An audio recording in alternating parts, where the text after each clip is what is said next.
नमस्कार, मी कोल्हे ग्रामस्थ इथून शांताराम पाटील बोलतोय. मी आपल्या विधानसभेचं जे इलेक्शन झालंय, आता निवडणुका झाल्या त्या आमच्या ग्रामस्थांमार्फत सर्व गावकऱ्यांच्या मार्फत व महिला लाडकी बहीण योजने ह्या अंतर्गत महिलांच्या मार्फत सर्वांना विनंती करतोय की शासनाच्या द्वारे आपला एकनाथ शिंदेजी साहेब यांचीच नियुक्ती झाली पाहिजे मुख्यमंत्रीपदी, ही आमची गावकऱ्यांची मागणी आहे. हे जे विलक्षण झालं ना, हे एकनाथ शिंदे साहेबांच्या अध्यक्षतेखाली झालं. ते एकनाथ शिंदे साहेबांच्या मुळेच एवढ्या जागा आल्या. त्या भाजप असो, सेना असो, त्या सगळ्या राष्ट्रवादी असो, या सगळ्या शिंदे साहेबांच्या अध्यक्षतेखाली निवडणूक लढवूनच या जागा आल्या. आणि एकनाथ शिंदे साहेबच आम्हाला मुख्यमंत्री पाहिजे. फडणवीस साहेब आम्ही ओळखत नाही. फडणवीस साहेब नेमकं त्यांना आम्ही ओळखतच नाही, ते पाहिलं सुद्धा नाही. पुन्हा येईल. कशाला येईन पुन्हा?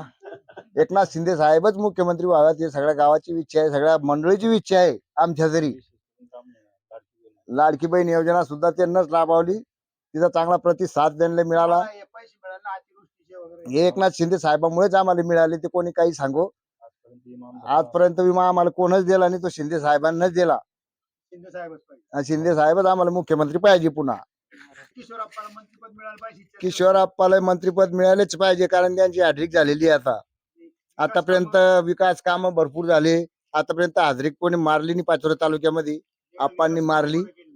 एवढे विकास काम आतापर्यंत कोणी केले नाही. ते आप्पा साहेबांनीच केले. त्यांना मंत्रिपद भेटायलाच पाहिजे.